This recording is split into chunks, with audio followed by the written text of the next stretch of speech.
Bonjour, alors je me présente, je m'appelle Émile Daraille, je suis gynécologue obstétricien, chef de service de gynécologie obstétrique à l'hôpital Tenon à Paris, et je suis également vice-président du Collège national des gynécologues et obstétriciens français, et je pense que c'est surtout à ce titre-là que vous m'avez interrogé sur la chirurgie ambulatoire. Alors, comment commencer, si ce n'est par l'historique, puisque vous savez que depuis de nombreuses années, nous avons travaillé sur cette thématique avec le professeur Jean Lansac, qui était à l'époque président du collège, et qui a travaillé avec les tutelles pour d'abord discuter de la chirurgie ambulatoire, établir les codes d'activité, et enfin, et surtout, je dirais même, de définir les actes traceurs. Donc notre spécialité s'est mise d'accord pour définir 17 actes traceurs qui sont couramment effectués dans tous les services de chirurgie, que ce soit universitaire, hospitalier, privé ou encore en clinique. Donc c'est vraiment reconnu comme une structure qui fonctionne bien. Sur le plan du volume, nous représentons une spécialité où le volume d'activité en chirurgie ambulatoire est majeur. Donc certains actes, par exemple, ont toujours été faits en chirurgie ambulatoire. C'est le cas, bien entendu, des IVG, c'est le cas des ponctions ovocitaires dans le cadre de la fécondation in vitro. Il y a eu d'autres actes qui également ont pu rentrer dans la chirurgie ambulatoire d'une façon relativement simple. Ça a été le cas des conisations, ça a été le cas de l'hystéroscopie opératoire, ça a été le cas avec un peu plus de difficultés pour la chirurgie mammaire et pour le début de la chirurgie endoscopique et notamment la cœlioscopie, puisque pendant de nombreuses années, le taux de chirurgie réalisé en ambulatoire, par exemple pour la cœlioscopie à visée diagnostique, a été relativement limité.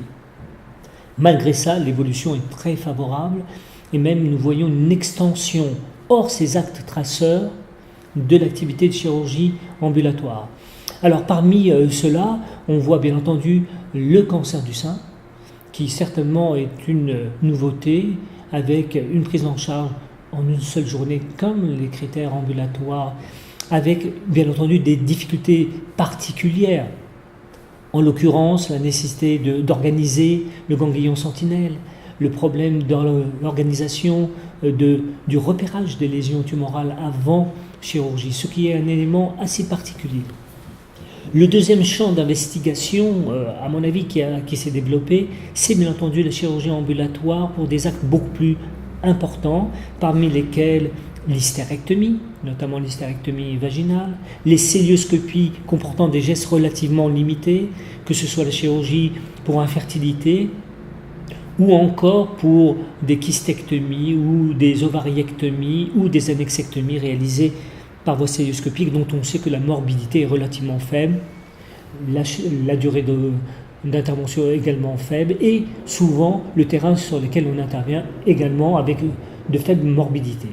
Donc tout ceci va dans le sens d'une augmentation de l'activité de chirurgie ambulatoire. Il reste des domaines que nous pourrions améliorer d'une façon indiscutable, et notamment la chirurgie que nous utilisons pour l'incontinence urinaire à l'effort. Ça, c'est certainement un enjeu parce que c'est une intervention fréquente, c'est une chirurgie mini-invasive et donc elle rentre tout à fait dans le cadre de la chirurgie ambulatoire. Alors, après ce tableau idyllique, eh bien, il faut parler de la réalité sur le terrain. Il est vrai que les structures privées ont fait un effort énorme sur le plan de l'activité de chirurgie ambulatoire avec des plateaux techniques qui sont très pertinents.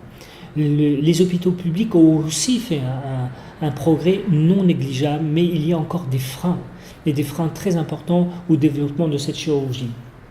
Alors je ne parlerai pas de façon généraliste, mais bien plus sur le plan de mon expérience hospitalière.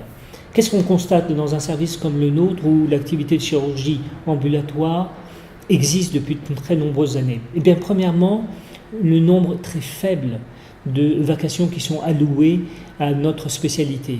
Nous avons 3 vacations avec, pour chacune des vacations, 7 à 8 patientes pouvant être opérées, ce qui, bien entendu, représente un volume très faible par rapport au nombre de patientes qui pourraient bénéficier de cette prise en charge. Alors ceci est lié aux plages horaires qui sont allouées lors d'une vacation opératoire. Ça, c'est la première limite. La deuxième limite, c'est le nombre de vacations sur l'année. En clair, s'il y avait une seule structure qui devrait travailler toute l'année, c'est la chirurgie ambulatoire. Or, qu'est-ce qu'on constate dans une structure comme la nôtre?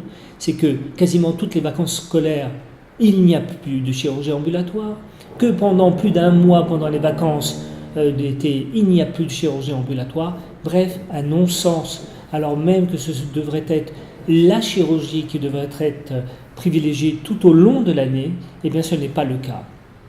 Donc ça, c'est vraiment une limite au développement, malgré la bonne volonté des chirurgiens, malgré la bonne volonté des patientes, il faut bien le dire, puisque les patientes adhèrent de plus en plus au concept de chirurgie ambulatoire. Donc ça, c'est un progrès très important. Je ne ferai pas appel au discours récent de notre ministre qui a souligné que l'un des efforts économiques sur le plan du déficit de la sécurité sociale a été grâce au développement de la chirurgie ambulatoire. Voilà des éléments qui me paraissent des éléments de réflexion sur le devenir. Alors, bien entendu, on sait qu'il y a des objectifs quantitatifs, en pourcentage, en nombre d'interventions qui sont prévues. Alors, je dis OK pour ça.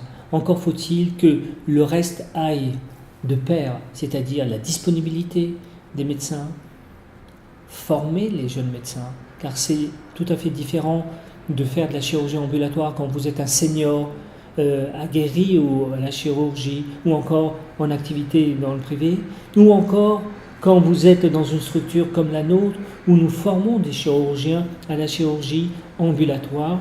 Et bien entendu, on ne peut pas faire un acte en chirurgie ambulatoire en aidant un interne ou un chef de clinique de la même façon que quand c'est un senior. Et donc cette dimension de formation qui permet d'ailleurs, quand ils partent de nos services pour s'installer en ville ou dans d'autres structures hospitalières, permet d'emblée un haut niveau d'efficacité de ses collègues. Donc, il y a aussi une réflexion à avoir sur comment organiser la formation des jeunes chirurgiens à la chirurgie ambulatoire au sein des structures universitaires. Voilà les quelques problèmes que l'on peut évoquer. Après, il y a des contingences sur jusqu'où peut-on aller. Alors, bien entendu, là, c'est du domaine de l'expérience, c'est aussi du domaine de l'évaluation. Alors, par exemple, il y a un projet que nous partageons avec d'autres services, notamment avec la Pitié-Salpêtrière, sur le développement de la chirurgie ambulatoire dans la prise en charge des cancers de l'endomètre. Et pour notre part, nous sommes intéressés dans la prise en charge en ambulatoire des curages lombo-aortiques pour les cancers gynécologiques que nous réalisons par voie rétropéritonéale. Donc ça aussi, c'est une démarche novatrice qui nécessite bien entendu d'être évaluée au même titre que la chirurgie fonctionnelle du prolapsus, qui est aussi une chirurgie très fréquente et qui pourrait bénéficier d'une prise en charge en ambulatoire.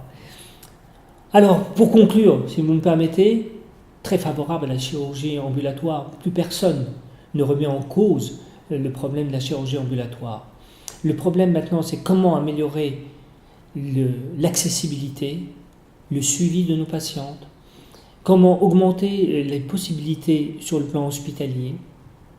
Et puis, je dirais, un dernier élément qui serait la contribution des médecins à l'amélioration de la chirurgie ambulatoire.